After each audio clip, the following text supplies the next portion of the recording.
I'm Dylan Jones, and this is How You Sell Without Selling Out. Rogers that.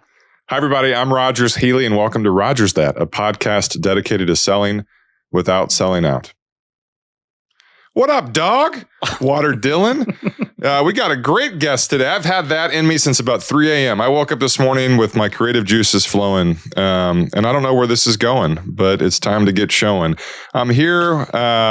It's a special day. Man, that felt good. That felt really good. Our next guest is here. Maybe not for long because I'm sure I've pissed somebody off, but he's on a mission. He's on a mission to keep the world hydrated. But not just any world, the greatest world, the world of dogs. One dog at a time. He's a veteran. He's a devoted dog dad. He's a fellow girl dad. He's a husband. He's a driven entrepreneur. He's passionate about keeping man's best friend hydrated so they can live longer. He is a Man Bun Hall of Famer. He is a Fort Worth champion. Dylan, Dogwater Dylan is what we've known to call him. And I connected probably a year ago. He had a company that we're going to talk about this morning that evolved into his company that he's making waves leading. But he's the founder and CEO of LYX, LYX, LYXHydration.com. It's a hydration electrolyte stick designed specifically for dogs. He's bringing innovation to pet wellness. He is a friend. He is someone I admire. He has won the most recent weightlifting competition against David Darian of Fort Worth. We'll talk about that as well. But that's a long intro for a guy that is making significant waves in the world of pet wellness. As a dog dad myself, I will tell you that I learned a lot in the world of investing, but there are a few spaces that people will justify any expense to keep things going. And one of those spaces in the world of pets. So with all that being said, please welcome Dogwater Dylan, also known as Dylan Jones. All right. Wow. How was the intro? That was phenomenal. I was so, what up, dog? Water Dylan? I was waiting for it because you said I'm going to let this be a surprise. Yeah. So, no, it hit me. It's been living here for like, I guess, 7 hours. I can feel the energy just from the release of that. That was great. Yeah. From the release. Thank you. Yeah. Namaste. So who is Dylan Jones? Do you even go by Dylan Jones anymore? Oh, gosh. Well, DWD. In this circle a lot. Yeah. In former circles, it was Jones or Jonesy during my military time. Okay. Dylan. I guess I go by Dad. Who am I? That's a good question, right? It's you saw the questions before today. You know who you are. Like, who's Dylan Jones? Yeah, no, it's a good one. So Dylan Jones and me. Has anyone ever done that? I've never been basked in the music of my own name. Well, before. Mr. Jones by the Counting Crows. Yes. You've never had someone say Dylan Jones and me. In fact, my wife is fairy tale. You stare at the only other beautiful women. Is she looking at you? I don't think so. She's looking at me. I want to be Bob Dylan. Everybody wishes his name was Adam Duritz, podcast guest. See, it's so beautiful. Yeah. Who's Dylan Jones? That's the musical genius that you bring to the show. I think I'm the things that I've done in my life would define me as a dad, first of all, a veteran. I was in the Air Force, an entrepreneur. I was a student at one time in education. There's a whole bunch of different things that I think you could say make me up throughout this life. I think at the core, you could probably go with a child of God, right? Someone that just is trying to center themselves in more of a spiritual life these days. But dad, veteran, entrepreneur. Waiting for him to say something about dogs. Dog dad. Well, dog dad. Come on, dad, right? Man, dad. Pet parent. Yeah. Yeah. And I think, again, I've been able to do some of these with some really awesome entrepreneurs like yourself. And a question I've never really asked that I think is something that's very applicable to you in a good way. Do you think that part of being an entrepreneur and part of being Dylan Jones and even me, are we delusional? Do you think we have to have a little bit of crazy in us to do, again, what you've done and a little bit of what I've done? Do you feel like that's a little bit of your background too? Like the good kind of crazy. Yeah. I think you definitely have to be crazy because there's a difference between being a leader and being an entrepreneurial leader. And so whenever you maybe go into a new organization and you're asked to take over something, you're just coming in and you're leading something that's been established. But when you're an entrepreneur and you're an entrepreneurial leader, you're going where no one's gone before. So you're seeking out followers constantly, people who believe in what you believe. And you might have to be a little bit crazy to have that belief, that have that idea that your reality can be shared with others in a meaningful and impactful way. Yeah. So I think we are a little bit. Yeah. You got to be. The only thing that makes you crazier is sticking with it, which obviously you've done as well. Let's talk about your background and how being in the military and being a dad and being a husband, a dog dad, and all these different things. How has that helped you shape your role as a leader? Yeah, no, and there's something that you said that's kind of interesting about sticking with it, because there's a quote by Albert Einstein, and he said, it's not that I'm just so much smarter than everybody, it's just I stick with the problem longer than others. And I think that is like, you kind of hit the nail on the head there, just sticking with it. And I think, to your question, that's a big part of what being an entrepreneur is. Let me tell you a quote by Mark Twain. Okay. And I guess I'm a quote guy. I like quotes, but Mark Twain, a mustache Hall of Famer, has a quote. And I think when I reached one of my first boiling points of being an entrepreneur and a founder and a business owner, like, people are hard. Like, it's hard being around people. It is. And Mark Twain has a quote that says, "The older I get, the more I like my dogs." So anyway, that that's a play off Albert Einstein, but two great influencers right there, two great brains. But Mark Twain would be a great spokesperson for LYX. How do we make that happen? AI possibly. Yeah. Maybe AI could create a time machine for us. We That's can good. Go back and call Bill and Ted. Yeah. Yeah. So when I first met Dylan a year ago, maybe through a buddy of ours, David Deering, who's a part of the team. David is this man of mystery that we were talking about before we started the podcast, and just has a way of just kind of sourcing really cool opportunities kind of out of thin air. And he called me. He's like, "Hey, I found this guy at like a dog park?" Yeah, at a farmer's market. Yeah. And he has this product that I think you'd really like. And fast forward like a month later, we met in the office, and Dylan I'm going to have him tell the story, but brought something that was not this. And it evolved into this. But I'd love for you to kind of share background as to how you go from being a student and being a husband, all these different things you've talked about, going to college a little bit later after, serving our country. And then you felt this calling based off of your experience with the German Shepherds and the Air Force. So maybe give a little bit of background on that, what led to Pet Water Project, which then led to LYX. Yeah. So after my military service, so I was in the Air Force from 2010 to 2018. And then after I was finished up with that, I separated and went to Texas Christian University, where I was studying entrepreneurship in the business school. And then I eventually went into my graduate degree in business analytics there at TCU. And while I was there, I was learning about commercializing defense technology and how that was an opportunity for entrepreneurs to get started. So I had a company, and I was basically commercializing software for the health of military working dogs. And that opened up this whole world of learning about all things military working dogs, how they train, how they, what their medical care is like, what facilities they live in, what they eat, what they drink, stuff like that. And so while I was doing that, I was learning about some research being performed on how they hydrate their dogs, like the husbandry around getting dogs to drink. The what around it? Husbandry? Yeah, husbandry. That's a big word. Yeah, so it's like the act of basically caring for animals. So like, how do you get them to, like, in this case, drink water? And this was an interesting problem that stood out to me, because these are the most well-trained dogs in the world. On average, one military dog will save 400 lives across the course of its career. Say that again. That's crazy. Remember when you first told me that? It's crazy. Yeah. One military dog throughout the duration of that dog's career will save 400. 400 lives. Yeah. Wow. Yeah. And so it's a super important mission. They're highly trained in detecting explosives and drugs and apprehending bad guys, things like that. But they have trouble drinking water.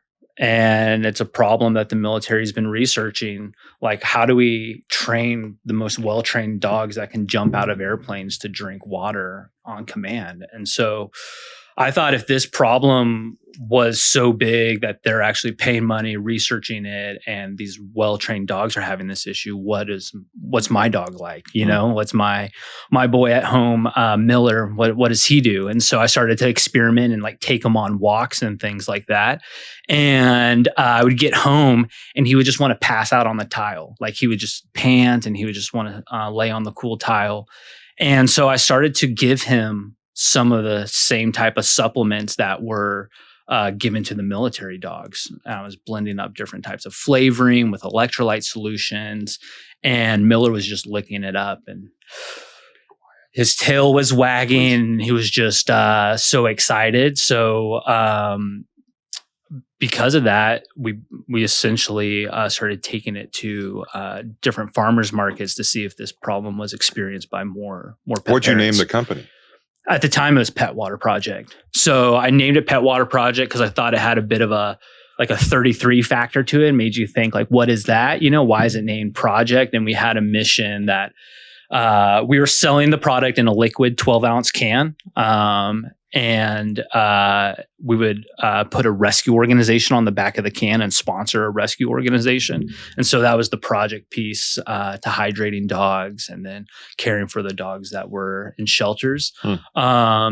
And doing customer discovery as well, just figuring out what the problem is like and how other people experience this. So from there, you go and you get, again, beverage is such a difficult industry. It's so expensive. It takes a lot of time. But you're able to source a manufacturer, you're able to source a canning partner. Yeah. And then it leads you to the David Deering, kind of serendipitous meeting at the farmer's market. So what was like kind of the, we skipped a few steps, which is fine, but you had the product, you were selling it. What was the goal at the time? Yeah, the goal of selling the product at the time was, is this a scalable idea? Do I see an opportunity beyond just my regional area that I'm selling in? Are there more problems that people are experiencing that I can uncover? Who are the most likely customers? Like, who's the demographic that's purchasing from me? So that was the only real goal in doing this, going to different markets on the weekend, see the seasonality of the product, try to be around for all 12 months, see how the product ships. Are people purchasing online, do different rescue organizations, connect with people differently. And did you hit a pretty good momentum, like pretty quickly? Really quick. Yeah. So like, whenever I first went to the markets, it was the summer of last year, and we were just selling out every single time. Like, so many cases, I think 10 to 12 cases of 12-ounce cans, 24 packs every single time.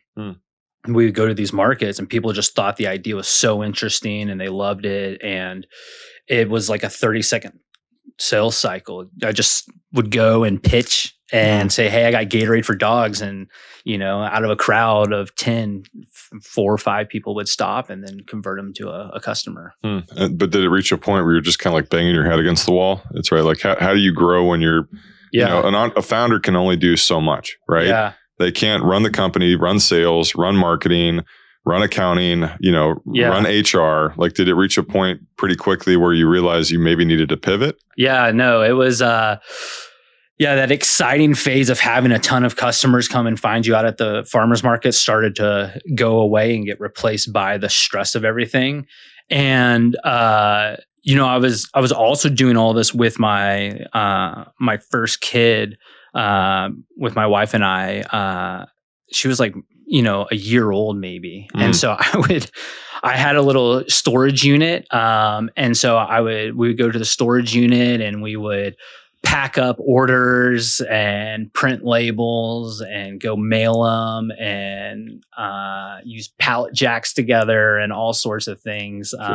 Going up to the loading docks, I was always pushing one stroller and pulling like a rolling platform full of orders that I was shipping out that day. And that's kind of when I started to realize, there's something here. But the cost of shipping liquid around the country is so high. Yeah. And the capital needed to scale into this customer growth is also pretty significant. And that's when I started to reach that point. So talk about the pivot. Yeah. So what was the moment where you had kind of, again, being nimble as an entrepreneur is rare, but you did it. So what was kind of the origin story to that? Yeah. So that was a lot of backstory, but I think it's important, and it moves into like with the pivot, right? So you could just imagine me shipping all of these cases of water all across the country, losing money, not knowing what I was going to do. And my wife and I's second daughter was just about to be born in May of last year. So she's almost 1 year old now. And she was born on Mother's Day, and it was kind of unexpected. And we got out of the hospital on like a Wednesday or a Thursday, and I still had a farmer's market scheduled for that weekend.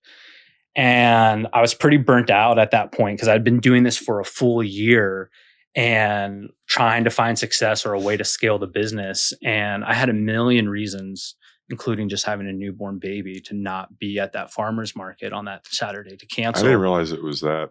Well, it was days after your daughter was born. Yeah, days after. Wow. David Deering came strolling up to my booth, and I thought he was just some dude looking to get his dog a beverage, and he was not that dude at all. He was telling me about venture capital and what he does in the community, and so I gave him a call on Monday. So this is still like a week out from my daughter being born. Not even. Yeah. And he was like, well, I'm walking in with a business partner in about 15 minutes. You have a pitch deck. And I was like, yeah. So I shot him over a pitch deck.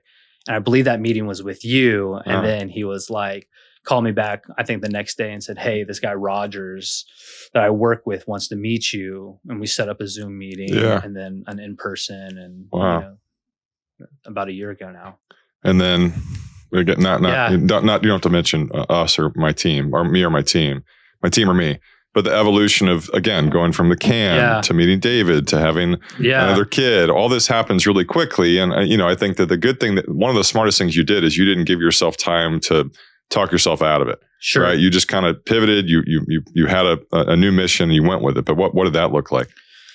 Well, it was kind of almost ready to go when I met you. Like, there was the idea in the background that, hey, we want to pivot this to a hydration pack, some kind of powdered product, and coming in and pitching you, and you were in agreement and alignment that, hey, I'm interested in a powdered hydration product. Yeah. Luckily, I had those ingredients already sourced and ready to go. And that was the pivot that was needed. You were kind of that moment where it was like, hey, I've done the customer discovery. I understand what the problem is and the market opportunity that we have. Yeah. Now let's work together and pivot this liquid into a powder, rebrand the company to something that we think will have a mass appeal, and then work on taking it to market. And all this happened really quickly. Right. Yeah. It's been probably 6. When did the name LYX even come up? 6 months ago? Yeah. Actually, it would have been, I know it was June. Yeah. I remember vividly it was June. So you did this. And again, you go from kind of being a relative one-man show, obviously your family, to totally different product, totally different, same industry, but you're the first. Right, which is like super fun, but you're the first powder, the first pet powder for dog hydration, and that means you have to kind of pave the way, right? Which is it's a lot. It's a lot of responsibility. It's a lot of unknowns. But have you gotten to the point where you're ready to launch the product soon, or have you already launched it? Yeah, now we're at the point where we're ready to launch the product. So we have gotten the product to a point where it's available here soon on Amazon. It will be available on our website. And then from there, it's like you said, it's at a point where it's ready to launch. So what does that look like? Well, that's the exciting part. So that's the transition from now moving into, it's like an artist. You're working on your music or you're working on your art, and now it's time to go to the show and show it off and get the feedback and see what people think and hear what their feedback is. So now we're starting the feedback loop cycle of this business. How do you keep, you're such a, maybe it's a military background in you, but how do you keep such a level head? Like you seem to have a really great control on your emotions and on your mission, right? Where most people, like I'm a schizo. I'm all over the place and I'm manic even when things are going great. But what's the secret to you kind of keeping this even keel, which makes you an even better leader and founder? I think there's a couple things that I could identify. So in the long term, journaling and keeping my day organized. Like in the military, it's very structured. It's very routine. You wake up at this time, you're here, then you go there, and you just do what you're told all day, right? And school's kind of the same way. So if you're not familiar with the military and that lifestyle, school's kind of the same. Like you have classes, you go, you do your things. Time blocking. Yeah, time blocking. So when you leave that and you become an entrepreneur, like there is no set schedule. Like you have to now create the routine for yourself. You have to be disciplined enough to look out and say, like, how do I want my month to go? What are my goals and objectives for the month? What are, how do I break that down into the week? What are my daily tasks? And so just while you're by yourself without someone telling you what to do. Exactly. Which is even harder. Yeah. So there's a million different things you could do, right? And you just have to figure out like what it is that is most important and how do you prioritize that. I do a lot of like theming my days. So like theming? Yeah, like themes for my days. Disney or no. Well, right now it's a lot of like Caillou and different shows like that. But the audience is laughing. Yeah. Wow, yeah. What is Caillou? Caillou is a little boy that his parents teach me how to do gentle parenting. Because Caillou is like always asking questions. It's a cartoon? Yeah, it's a cartoon. Oh, nice. Yeah. Cool. Yeah, I think I learned more from it than my kids, but they like it. Yeah, have you heard of Miss Rachel? She's taught me everything. Yeah. No. Yeah, I have the Miss Rachel voice sometimes at home. It seems like when I'm trying to teach my kids words. And, what does that voice sound like? It sounds like dad. Can you say dad? Dad. Can you say dada now? Yeah. No, Miss Rachel in the house. She was on the podcast. Really? No. Oh, I was going to say that'd be a great. That'd be a big pull. Yeah, that would be a really, really good one. Yeah, next week. She's doing it virtual. Next week. Next week. Yeah. Well, hopefully this one will get a bump from it. Yeah, big time. No, you're opening for Miss Rachel. That's pretty good. Yeah. That's good. Back to LYX. Yeah, but that's how I do it. I pick a theme for every day, not like a Miss Rachel theme, but like today I focus on like the product. How can I improve the product? What are things I should do here? Wednesdays I do marketing. I focus on marketing efforts, and so every day has a theme associated with it. Well, then let me. That's a very valuable nugget. So I'm gonna pivot to best advice you'd give a founder, because I feel like maybe this is on the heels of what you were just saying. What's the best advice you would give a founder? Just start. Just do it. Just get started. That's the first thing you have to do. There's no advice that can come until you just get started, right? No matter what it is, like that's why I think farmers markets are such a great place to get started, because there's such a low barrier to entry. If you got a few bucks, you can pay your entry and you can just go and have access to a ton of customers who are going to experience whatever it is you're selling to them for the first time. But then the evolution of, you're a micro time blocker and a macro time blocker. Like your day, like me, like every 10 minutes is scheduled, right? But then the part, I think that again, he's figuring this out as he's going, which is great, but you're doing a finance day, you're doing a marketing day, you're doing a sales day. And I think through that, you're going to be able to go and create, lists of things that you shouldn't be doing, which potentially could be handed off to someone else, right? Yeah. So how long did it take you to get to the point to where, so it's Tuesday today, right? What is Tuesday other than the podcast? What is today in the world of LYX? Well, it's finalizing. But I'm saying like the big picture day. Yeah. What day would or tomorrow? Wednesday. Yeah, Wednesday would be like marketing, for example. So Okay. I have a call with our CMO on Wednesday. I Wow. usually work with blog posts or some type of SEO, traffic opportunity. I clean up any type of Instagram, go back through and look at any messages I might have missed. Any type of new post that I need to create, anything I need to communicate across that channel. Does that have other things struggle? Like if you're doing Wednesday marketing, does that mean that the headspace of accounting or strategy or HR, something like that, does that fall behind, or have you created systems to have that just kind of keep moving? No, they just they have their own days. I mean, it's not so rigid, but yeah, things need to bleed over one day. Like if you have to take a finance call or an investor call on a day that you're not typically planning to have that's okay. But being able to have themes and say like, I'm allocating this day and this time to this, things begin to fall into place onto those days and onto that time. And then you start to look and say like, oh, hey, I have this opening available. I can fill something in here, or let me just move these two things around throughout my week. So it's really smart. Yeah. What does the next 6 months look like for you as the business owner of LYX? Definitely looks like launching the product and creating that feedback loop. The best part of a product launch is the opportunity to now have that communication with your customers to understand how they're using the product, test what they're doing against the assumptions that you've had, what you've learned previously, improvements that you can make to the product based off of their feedback.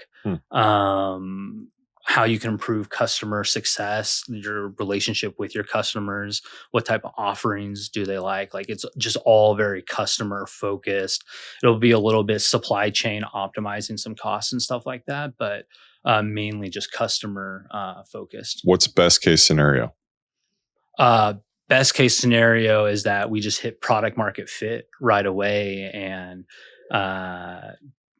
we see a high reorder rate, of high retention of customers coming back, high subscription count, higher than what we're planning on. Those would be the best case scenarios, because those would be indications that the product's pretty dialed in as it is and everything's working. And then you can start to think of move back into, I would think, a more innovation mindset, and hey, how can we extend the product roadmap or build on the success we're having? And are you growing this company to just build it as a legacy company? Would you grow it to potentially have it get acquired by a strategic? How are you thinking of it, on the monetization side? Yeah, definitely growth for an exit down the road. By a strategic or anyone who's looking to add to their hydration portfolio and maybe acquire a new audience. Pets are a great area to do that. And it's subscription too, right? So someone could sign up and it just shows up on their doorstep every few weeks? Exactly, yeah. So you can have like a monthly subscription at a discount, and it would just be a 1 month supply every 4 weeks. A new package would arrive. Can I ask you a personal question? Sure. It's going to be invasive. Okay. If you were a dog, what kind of dog would you be? Oh, that doesn't feel too invasive. I think, a little Heinz 57. Like, really? Like my dog. Yeah. He's just kind of. I thought you had a German Shepherd. No, I don't have a German Shepherd. I have a little mixed breed of everything. He kind of looks like a black lab with a little white belly, like he's wearing a tuxedo. I think I'd be a little mix of everything. I think I'm already kind of a mutt in human terms, so I'm kind of from everywhere. Shout out to your parents. Yeah, right. And then if you had a preferred dog toy, what would it be? Would you be like a Chewy? Would you be a ball? Would you be a stick? I think a good stick, right? I see my dog chewing on a stick and it just looks like he's at peace, like he's found something that I don't know about, like mouth splinters. Yeah. Well, I don't know. It's incredible. I don't ever pull out mouth splinters. So he's really got a way with just being able to chew on that stick. Do you ever find yourself, we're diving deep, find yourself like acting like a dog in public or at home? Only with my children. Yeah. Okay. Yeah, they think we'll edit that funny. Out. Oh, okay. Oh, so like you'll just bark at them? Yeah. Like when people say bark orders, do you actually bark the orders? My dog barks the orders to me. Okay. Yeah, he's like in charge. He kind of actually runs the company. I'm Really? more of just the face of the business. Yeah. He communicates kind of through me in a sense. Okay. So, and then what would be your dog name? Gosh, my dog's name is Miller. Yeah, no, yeah. Which I love that name. But you can't, but that's already taken. Yeah. What would be your dog name? I think, like something French, probably? No, it'd be Tabasco. Tabasco? Tabasco. That's a lot of syllables for a kid, though. Tabasco? Why Tabasco? You've thought about call this. Call me Tobe. But Tobe is not, but like that doesn't go. Tobe is short for like Toby. Or Tabasco. But like there's no short for like Asco. But why Tabasco? I feel like this is we're in the. Well, one thing, it's my dog's name before I renamed him Miller. Tabasco? Tabasco. And I happened to be wearing a Tabasco shirt the day I got him. I rescued him. Wow. So it was kind of meant to be. Okay. And then a theme song for Tabasco, for you, sir? Tabasco? For me? Yeah. Gosh, I think the Saturday Night Live theme song. Really? That's kind of a short theme song. That's okay. Just the opening of Saturday Night Live? Yeah, I don't need a lot. Live from the farmer's market. It's Dog Water Dylan. That's it. And then really? Yeah, and then just wails. Man, it's like that, that birthday song? So this is your birthday song. It isn't very long. Yeah. That's it. That's the song. Dylan never had a happy birthday sang to him. It was just the shortened version. Best advice you've ever received? Just do it. So you're friends with Phil Knight of Nike? I wish. Wow. Yeah. No, that's something we. But just do it was the best advice you would give. Yeah. We have to open up the kimono here of pre. That's what I've received was the best advice. And that's the best advice you'd give too. Just do it. Just do it. I don't think it has to be that overly complicated. Can this episode be sponsored by Nike? It would help. No. It would help pay for. Yeah. Yeah, that could be huge. Just do it. Yeah, just do it. What? Well, it was just something that we used to just say in the military all the time to each other. Would be like, just do it. Well, our unit's motto was make it happen. I love make it happen. Make it happen. Just do it. But I think in terms of advice, no one knows what they're doing. Everyone's just figuring it out. Experts know a little bit more than the rest of us, but to push the boundaries, you have to just do it. You just have to go out there and make it happen. Figure it out. Can't be scared. Like you said, what's the best thing that a startup founder can do? Is just get started like that. Yeah. You're not giving yourself enough credit. Like your innate ability to plan and strategize is, maybe in large part because of the military, and that gave you a leg out versus people like me. It just took me a long time to kind of figure out what I shouldn't be doing, which is difficult. Legacy. You look back on your legacy professionally. What is your legacy? Professionally, I think a good legacy to have would just be to be remembered by others, right? Just to have some form of what you've done in business live on through others, something that you do, whether it's just doing it, just make it happen. If that's a motto that lives on in someone and they're practicing that after you're gone, I think that's a pretty good legacy. I love that. Last question. What's the best way to support you as a founder and the best way to support LYX? How do we purchase it? How do we find it? I think the things you can do, one is just go and be present with your dog, observe your dog, love your dog, take notice of how your dog is consuming their food or water, right? Make sure your dog's staying well hydrated. I think that's one thing you could do just as a responsible pet parent. And then if you do find that, your dog isn't hydrated or needs to be fully refreshed, then you can find us on Amazon or our website at lyxhydration.com. Or those are our two channels that we're launching on. So social media. Instagram is LYX Hydration. LYX. LYX. What a great name. And then how many flavors will LYX have? We're launching with two flavors, chicken and beef. Chicken and beef. Yeah. And then any kind of feel good about when people buy this? Is there any kind of give back opportunity? I know that you're deeply connected to the military foundations and to the pet organizations. What can we know about that? Yeah, if you want to support and look into our partners over at the Warrior Dog Foundation, They have a really impactful mission for warrior dogs. So our military dogs that are retired, if they have PTSD or other injuries, this is a facility that they can get rehabilitated at and then adopted out into the community. And if their injuries don't allow them for adoption, they have a huge farm to live out their life on. So it's a really great organization here in Texas. That's great. Tabasco, man, it's been a pleasure. I'm so proud of you. I'm proud to be your friend. LYX Hydration, LYX hydration.com. Find them on Instagram as well. By the time this airs, they're going to have an insane amount of sales on Amazon and online.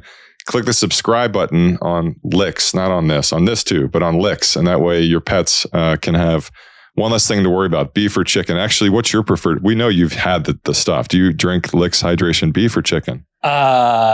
First off, Tabasco wasn't as long as you make it sound to say. I think that rolled off the tongue nicely. And then second off, it's chicken. You got to have the chicken flavor. Wow. The chicken mix is the best. Spoken like a true dog. Yeah. Yeah. So it's Dylan. And then do you have any other suggestions for founders before we wrap this up? Just make it happen. And just do it. Yeah. And just do it. But make it happen first. Yeah. Make it happen. And then just do it. Yeah. Yeah. Dogwater Dylan. I'm proud of you. It's a pleasure being a part of this. And yeah, Miller. And also again, the craziest stat was each dog in the military on average saves over 400 human lives. Yes. This is a way to go and honor dogs in a different way. So thanks for being the leader. Thank you. You're welcome. Yeah. How much do you bench? Currently more than David Deering. That's all that matters. Yeah. That's how we end the podcast. Great job.